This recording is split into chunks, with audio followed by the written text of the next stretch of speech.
UP की योगी सरकार की तरह ही बंगाल में शुभेंदु सरकार ने साफ साफ कह दिया कि सुबह 4 बजे किसी भी धार्मिक स्थल, फिर चाहे मंदिर हो या मस्जिद, लाउड स्पीकर नहीं बजेंगे।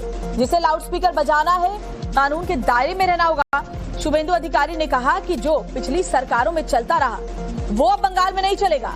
इसके साथ ही शुभेंदु अधिकारी ने बंगाल में पिछले कई सालों से चल रही तुष्टीकरण की राजनीति को पलटते हुए सभी इमामों को मिलने वाला भत्ता भी बंद कर दिया है। शुभेंदु अधिकारी ने साफ किया कि सरकार का काम इमामों को भत्ते देना नहीं, लोगों को शिक्षा और रोजगार देना है। आपने जो आस्था का केंद्र है उनकी प्रीमिसेस के अंदर रखिए ना भाई। सुबह 4 बजे से क्यों ये सब कर रहा है? बंगाल में तुष्टीकरण का राजनीति नहीं होगा। सरकार का काम इमाम मुअज्जिम पुरोहित का भाता डिस्ट्रीब्यूशन है, ना एडुकेशन का अच्छा करना है। इमाम मुअज्जिम को भाता देना है, ना नौकरी देना है। आज कैबिनेट ने सब रिलीजियस भाता बंद कर दिया। इसके अलावा शुभेंदु अधिकारी ने यह भी कहा कि जिन्होंने बेटियों पर अत्याचार किया, जल्द ही वो आपको अंदर दिखाई देंगे।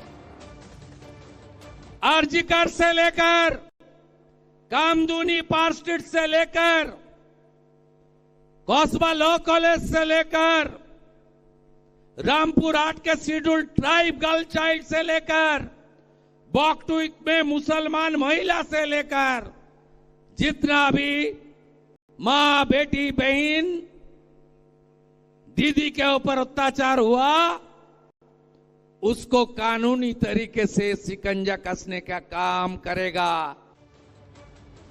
तो अपराधी कोई भी वो बख्शा नहीं जाएगा। और जैसे ही सूबे की कमान संभाली शुभेंदु अधिकारी ने, वैसे ही उन्होंने ताबड़तोड़ एक्शन जमीन पर लेना शुरू भी कर दिया। जो कमिटमेंट भारतीय जनता पार्टी ने पश्चिम बंगाल की जनता से किया था, उस पर अमल हो रहा है और खासतौर पर योगी मॉडल भी देखने को मिल रहा है। अवैध मदरसों की जांच होगी। इसके अलावा लाउड स्पीकर को लेकर बड़ा फैसला।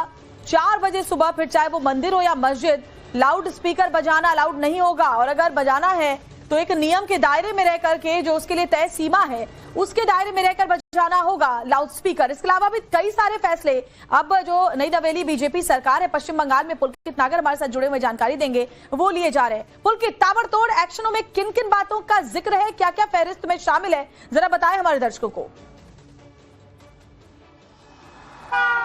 देखिए, अभी बिल्कुल सरकार की तरफ से साफ कर दिया गया है कि लाउड स्पीकर को लेकर जिस तरीके का माहौल पहले टीएमसी की सरकार में रहा करता था, अब वो पश्चिम बंगाल में बर्दाश्त नहीं किया जाएगा। हाई कोर्ट की जो गाइडलाइंस है कि किसी भी धार्मिक परिसर के अंदर लाउड स्पीकर की आवाज से परिसर के अंदर तक ही रहनी चाहिए,